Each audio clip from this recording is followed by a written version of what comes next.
Get informed, get inspired, and get connected. CannabisRadio.com presents NCIA's Cannabis Industry Voice. The National Cannabis Industry Association is the only national trade organization representing the businesses of the legal cannabis industry. NCIA's Cannabis Industry Voice covers a range of topics, including the rapidly evolving political and policy changes that affect our industry, news and events of importance to cannabis professionals, and features on companies, individuals, and campaigns at the cutting edge of the cannabis industry. NCIA's Cannabis Industry Voice begins now. Hello, thanks for tuning in to another episode of NCIA's Cannabis Industry Voice on Cannabis Radio. I'm your host, Bethany Moore, and I'm the Deputy Director of Communications at the National Cannabis Industry Association. We have many wonderful members of NCIA, including today's guest, David Vaillencourt. He's CEO of the GMP COllective. David and his team at that company bring decades of pharmaceutical and food industry best practices to cannabis and hemp. He's also the chair this year of NCIA's Facilities Design Committee. Welcome to the show, David. Hey, good to see you and be back, Bethany. Thanks for having me. Absolutely. We're making our way through the year here, and I know you've been on the show before. You've published some blogs through the committee and through your company with NCIA, but for listeners that have not had a chance to get to know more about you, let's start with your background and your experience and some of the work that you did before bringing it to cannabis and hemp. Yeah, so I've got a master's of science, and I spent most of my days pre-cannabis in quality testing labs, both doing analytical testing, analytical testing, as well as working on project management, where we oversaw quality assurance plans for large government projects, such as the BP oil spill assessment down in New Orleans, where we ensured that there were standard reproducible ways to evaluate the damage to the entire ecosystem through field sampling all the way to the testing results and how those are summarized and reported. So the quality world, the data world, is essentially where I come from. Excellent. Wow, those are some real world examples there for sure that not just impact data, but impact people, I think. Yes, that's a good way to put it. It was, that BP oil project was quite incredible and insightful. Wow. Yeah. So coming from that industry, the cannabis industry and the hemp industry, highly regulated, very complicated, but with somebody who's comfortable with data, seems like you'd be all right there. So tell us the story of how and why you decided to move into the cannabis industry space. Yeah, I think curiosity and passion to begin with. And, to your point of, the highly regulated component, I like to argue that it's regulated for a lot of maybe not the best reasons, or in terms of how it's been regulated, doesn't address some things that matter, right? And, it's focused on diversion and, ensuring that minors aren't getting a hold of it, that things aren't getting out of state lines, which is all important, but we don't have anything over quality and how our organization's actually operating day to day to ensure that our products are safe. That's just been a major miss in the state marketplace, especially with standard operating procedures that aren't you're required to submit them for a license, but that's based on theory. We sit down in a room and think about what could actually be reality, and then reality happens and we're not required to update them, which really hurts businesses more than just the regulation side in general. So it's a huge missed opportunity that I think businesses can benefit from, but the regulations steer them in the wrong direction, unfortunately.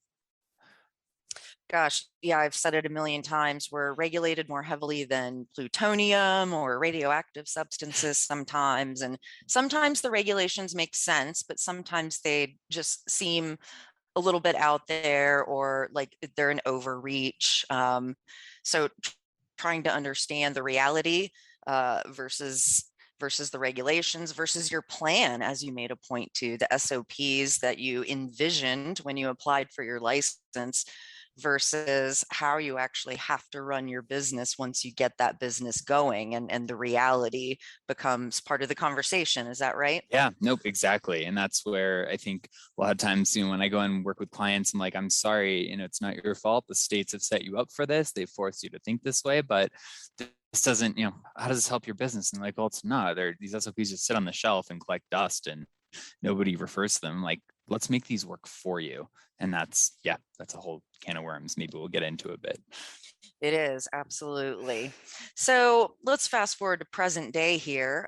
You've been working with the GMP Collective, which you founded for a while now, and you're very involved in NCIA's committee, the NCIA Facilities Design Committee specifically.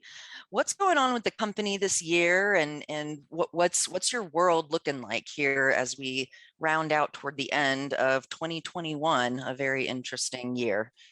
Yeah, without getting too much anxiety from that question of what's my role like day to day, of looking at my schedule in between fitting in podcasts with awesome people like yourself, working with NCIA, and we're launching. This is our third year of the Facility Design Committee, and I'm excited to have been a part of it since day one. So our first month's meeting was just about a week ago, and so getting that coordinated with we've got 12.5 volunteers to basically growing, working with, managing how to bring in the best consultants that, blow me out of the water in terms of, their expertise and knowledge from applicable industries, transferring that passion to cannabis, and working with standards organizations, NCIA, organizations like NCIA, and regulators. I'm working in the state of Colorado as well as a couple of other places, chairing policy and rulemaking committees. So again, trying to get these regulations to make more sense and work better for our businesses while ensuring public health and safety. Absolutely. We'll definitely dive more into some of these standards as well when we come back from the first commercial break. But it's interesting to hear, of course, you work in Colorado, and of course, the cannabis industry is still very state by state. Every state's its own little unique world. Sometimes states are wise enough to look at what a previous state like Colorado or Massachusetts did and say, hey, that looks good. Let's take that and apply it to our state. But sometimes they go an entirely different direction. So being part of these processes, like in Colorado, are you involved in these rulemaking processes in any other states as well, some of these newer emerging markets?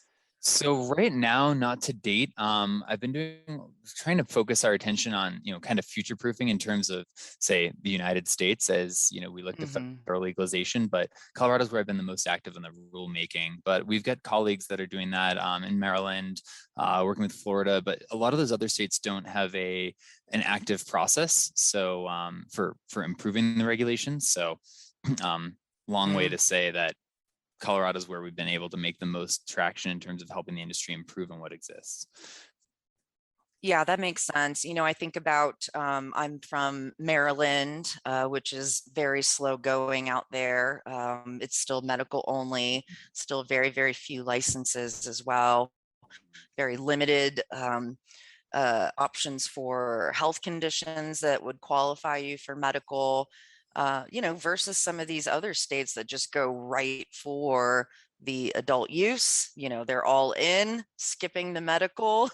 Right. It's a variety of attitudes and approaches, depending on the state for sure. And I think Oklahoma is a super interesting one to look at as well, because it absolutely has its own framework, completely different from other states as well. Are you familiar with that state's differences? Oh yeah, just when we thought we had seen the wild west in the West, Oklahoma just blows that concept out of the water. I think there's no shortage of, and what is there, like 7,000 licenses? I was talking with just a few colleagues there that I met at a conference, at the cannabis conference a few weeks ago, and I mean, it's just all over the map there. There's so many licenses, and the marketplace is quite unique. To see how it's going to play out will be really interesting, to say the least. Yeah, you betcha.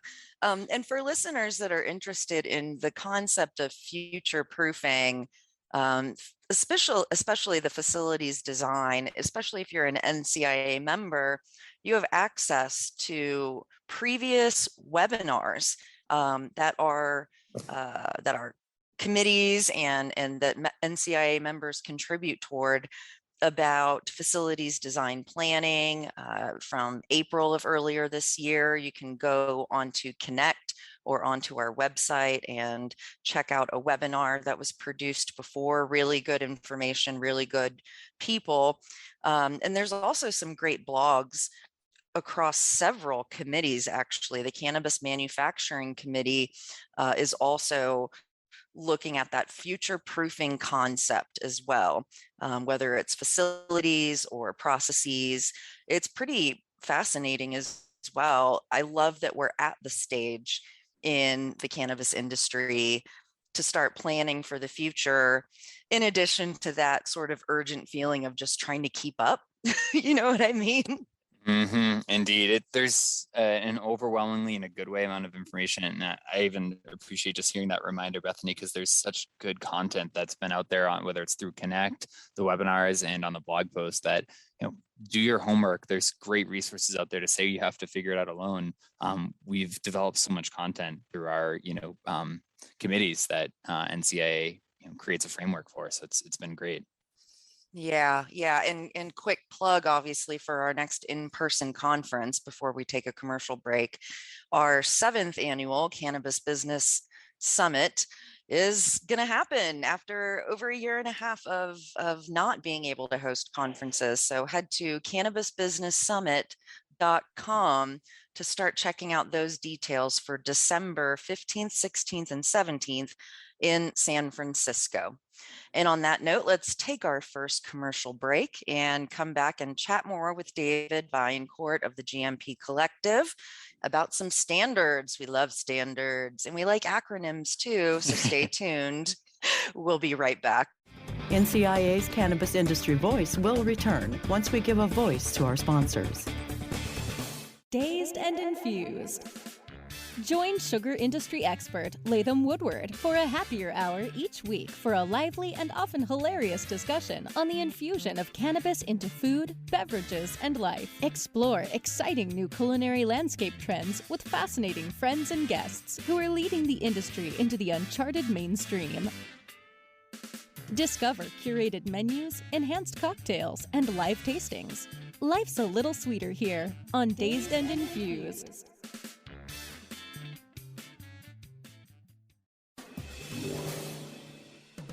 Get informed, get inspired, and get connected with more of NCIA's Cannabis Industry Voice, only on CannabisRadio.com. All right, we're back on NCIA's Cannabis Industry Voice on Cannabis Radio, chatting with David Vaillencourt from the GMP COllective.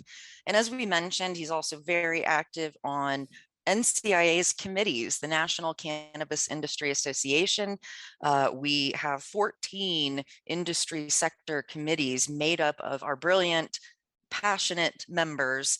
And David is the chair of our facilities design committee. So let's dive into standards and developing standards. We've talked a bit about this, of course. We had Darwin Millard on the show recently as well, who kind of gave us the landscape of ASTM. He's very involved in ASTM. We're just starting to cover the surface. Let's take a deeper dive into the relationship between ASTM standards and all this work going on in the cannabis industry to align them. And ASTM is a federally recognized organization. Am I right?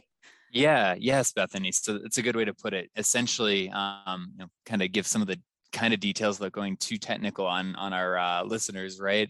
ASTM International is a standards development organization, and there's a very specific framework, a global framework actually, for what the heck that means. And it requires certain elements of transparency, how voting works, membership being and voting being balanced to ensure that there's enough balanced stakeholder interest and feedback to make these standards truly consensus in nature, which is how ASTM works, and representative for the industry. And what that enables on the US side, right, there's essentially about 30 years of history of ASTM standards. Well, actually, there's 120 years of ASTM history because that's how old they are, almost 125 years. But specifically, there were executive orders and laws in the 90s that really formalized what you're talking about. And that's resulted in over 2,500 standards, ASTM standards being referenced in the Code of Federal Regulations, so federal code, right? And of course, that's not cannabis. That's, part of almost 90 industries, I believe, that are covered. A lot of it being medical devices, where there's, I think, nearly over 400, if not 500 standards that are just referenced that the FDA uses in terms of how to oversee and ensure that our medical devices are safe is a perfect example. Wow, medical device sales are apparently a huge industry. I get on LinkedIn and I get friend requests from a medical device salesperson probably on a weekly basis. So there's a lot going on out there. There's a huge need and population for medical devices. I can kind of start to see how the cannabis industry, which isn't devices necessarily, but it is products that helps people's well-being, is starting to move into that space. And I always support our own industry getting ahead of the curve. Not just doing the bare minimum, but preparing truly for federal legalization before the FDA, quote unquote, opens the door and looks around, right? So this work, I think, is an example of that kind of, future proofing. And even though we're still sorting things out here on a state by state model here in the US, I think this is part of the future proofing energy that we're working toward. Yeah. Yes. So, the state by state example is perfect, right? And let's think about this in terms of, you travel internationally, or anybody that's done business internationally. That's what it's like being in the cannabis industry right now, right? You go to Missouri and you've got, what's a universal symbol look like? Oh, your universal symbol's like that. Oh, so I have to put that, I have to go to my packaging company and have them design this label. Say you're a multi-state operator, you have to play by so many different rules. It's essentially a different business in every state.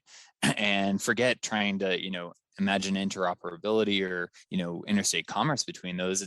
That's what we deal with on a, international level. And we're just making it so complicated. Back to, states kind of taking their own approach because nobody's really defined, here's how it's done, right? And so let's future-proof, let's get ahead of the curve. And, thinking about the FDA and federal legalization, we know it's coming, right? And whether or not it's the TTB, FDA, that's a separate conversation for a separate day, but how are we going to be regulated? What standards are we going to have to, adhere to? And we can either say, well, it's gonna, be a major bummer when XYZ entity says, we must do it ABC. We tried to give our input, but we got what we got, versus, is there a framework where we can actually write the playbook and have that considered and adopted? And that's where I come back to ASTM and standards development organizations in general. Again, very specifically recognized SDOs that have clear framework that they meet. And I recognize we can come together and write those standards. There's nothing stopping anybody. It's open to everybody. Literally, it's an open process. So show up, write a standard, and bring it through the fun balloting process. And that will enable us to show the FDA or whoever's going to regulate us, hey, we've developed this framework, so you don't have to, because that's one of the biggest challenges. And I think, we as industry really want to have our name on that. Let's do it. Yeah, I think that makes sense. So the idea being, if we go through this process, if we vet our standards alongside the ASTM, going through their democratic, for lack of a better phrase, process, the FDA will appreciate this about us. They'll say, "Oh, thanks, you made our jobs easier," or what?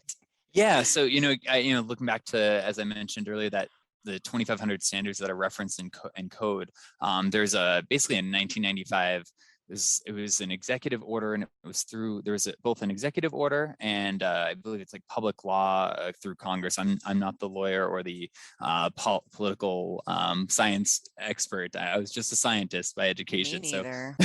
So forgive me on this, but Public Law 104-113 is one, and it ties back to a Transportation Act that essentially tells the executive branches, again, all these agencies, that when consensus standards exist, or SDOs exist and provide for industry, best practices, that they are responsible to look at those standards and consider them for adoption instead of spending, public resources trying to come up with their own framework. So basically, there's precedent there. There's examples of use. Back to the FDA uses this for a lot of medical devices. It's there's a framework for food and dietary supplements. For example, American Herbal Products Association has the Herbs of Commerce recognized for how to identify botanical drugs for dietary purposes. So there's a real established framework that's right here in front of our noses. And back to the consensus democratic process, what that literally means is, Bethany, you show up from your organization. I wrote this standard on, labeling, packaging and labeling, what it should look like, and you vote negative. Well, until I sit down with you and we work through your technical negative of what, you don't like and what needs to change, and we get that resolved, doesn't see the light of day as a standard. So it's a really strong process. And, maybe back to one other thing I'll add, kind of back to your question of, where else does this exist? Petroleum, for example, a lot of the standards around how to, what's the quality of petroleum, different raw materials and reagents in the processes.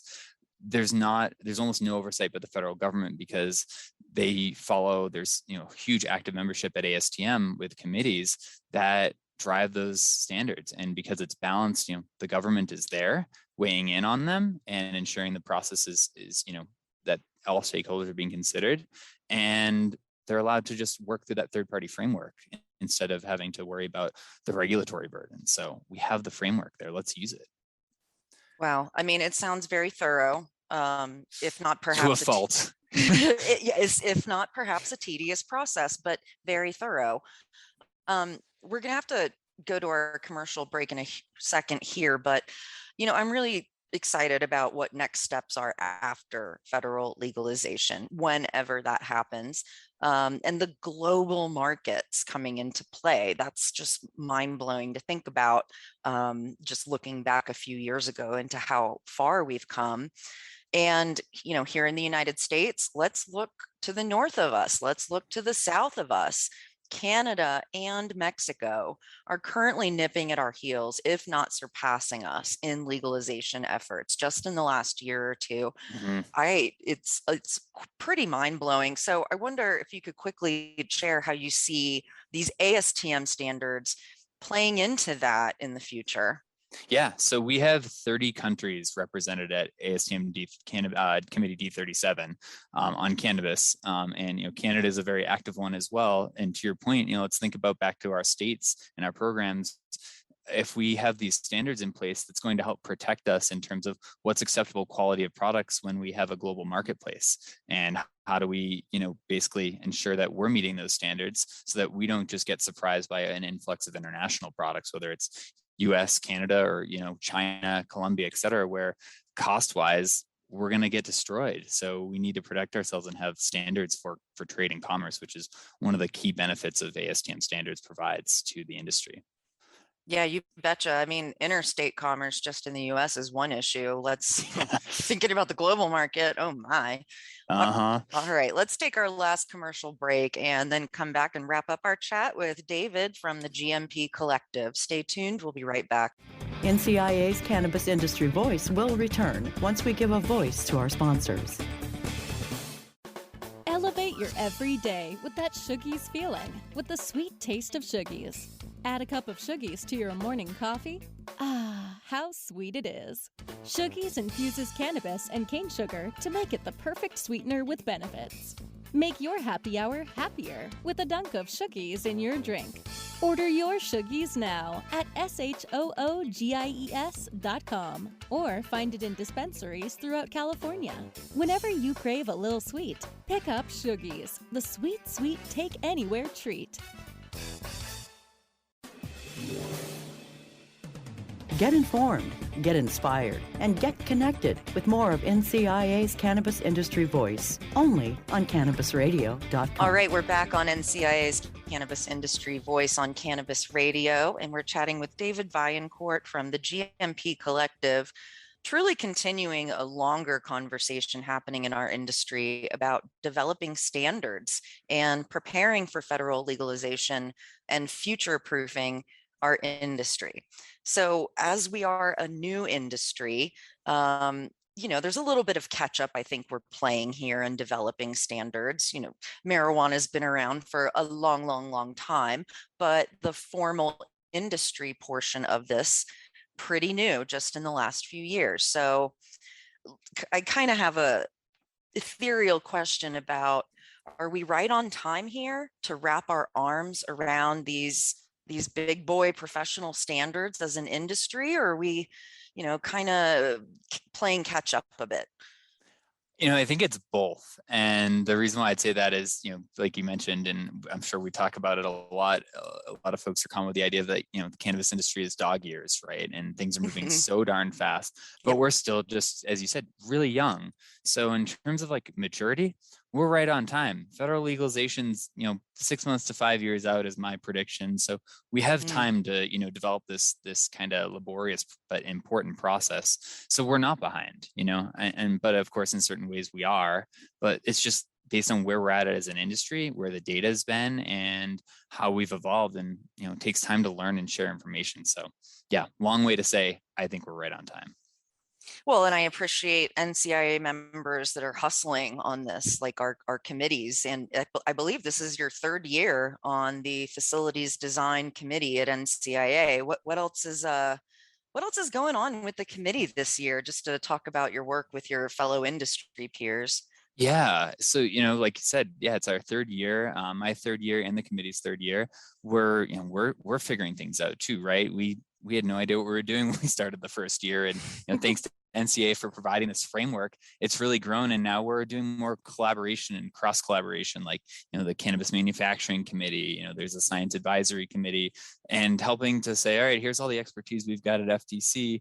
It relates and has implications with all these other groups too. So we're branching out and developing more content, like best practice guides, to again be that resource, whether it's the blog post or NCIA Connect, that folks can be like, oh, you don't have to reinvent the wheel. Here's considerations when deciding between an indoor and an outdoor grow, et cetera. Here's pathogen issues, here's sanitation design issues. Just trying to be that resource so that industry and new and existing businesses can have a place to look and figure out where to get their heads at to begin and make smart decisions. Sure, absolutely. Man, you said five or 6 years. Do you remember when we all thought federal legalization would happen by 2020, and right. Not so much, huh? No, Canada just blew us out of the water there, right? Yeah, totally. Well, I'm looking forward to seeing what else the committees are putting together. And you're absolutely right. It does cross over multiple committees. I mean, we're talking sustainability, environmental sustainability, energy sustainability, air quality, so many different processes and angles to take when you're looking at developing standards in the industry. I think somebody once said several years ago that even within our industry, there's like 100 smaller industries within our industry. So yeah, you can go from, the medical route, the sustainability route, the engineering route, the electrical route. There's a lot of moving parts. Yep. So is there anything on the horizon that you're working on specifically next that you can share with us, or just wait and see? Yeah, well, one thing actually to that point that we just talked about that, we wait and see for a, blog post and hopefully a nice interview with you, Bethany, with some of the experts on our committee is, tying all those pieces together. So just think about facility design. You need the lighting engineers. You need your HVAC, you need your, your water management systems. You need all of that, the architects and engineers and the MEP folks and all these other subject matter experts have to come together, because when you turn the switch on, it all needs to work, right? The plants need to grow, the humidity levels need to be controlled. You have to have enough power. You have to have, cleanliness considerations. Those are all different, subject matter expert hats, and they need to come together. If not, you've got a disjointed, disastrous system that you are stuck maintaining. And so trying to show how those all work together on the planning side is one of the next things we'll have coming out more information on. Sure. And that's not even to mention the human engineering side of all this, people and the human resources. So, hey, we have a human resources committee too. So getting all the humans to work in the same direction, right? Yes, humans, technology, everything. It's all part of this, and the plant. And as we wrap up this episode, we're still making our way out of the pandemic. Our Cannabis Business Summit and Expo will be December 15th, 16th, and 17th at the Moscone Center in San Francisco. And NCIA has your health and safety as its utmost priority. We are doing everything we can, requirements by the city, requirements by the conference center themselves, and CDC guidelines. And we're being really thoughtful about gathering people in a space together, because there's a lot of value of seeing each other, talking to each other, running into each other, having these in-person, face-to-face connections, in addition to all the online stuff that we've been doing for the last year and a half. So I really look forward to being there. I know it's been a long year and a half or two or so, but definitely make plans to join us at the Cannabis Business Summit and Expo, December 15th, 16th, and 17th. The website is cannabisbusinesssummit.com. And we will have all the safety precautions, hand sanitizer, of course, encouraging social distancing, fist bumps, toe taps, all that. So looking forward to seeing NCIA members and beyond at the show. Hopefully you as well, David. Yes. And perfect. Well, thanks again for being on the show with me today. And where can people find out more about you and your work? Yeah, so you can go to gmpcollective.com to learn more about me and my team. And as far as a lot of the standards work we talked about, ASTMcannabis.org. ASTM developed that website for us, our D37 volunteer committee, and a lot of great resources there about the information and certification and training programs they have. So check it out. Perfect. Thanks again, David. And thanks to our audience for tuning in to another episode of NCIA's Cannabis Industry Voice. Until next time.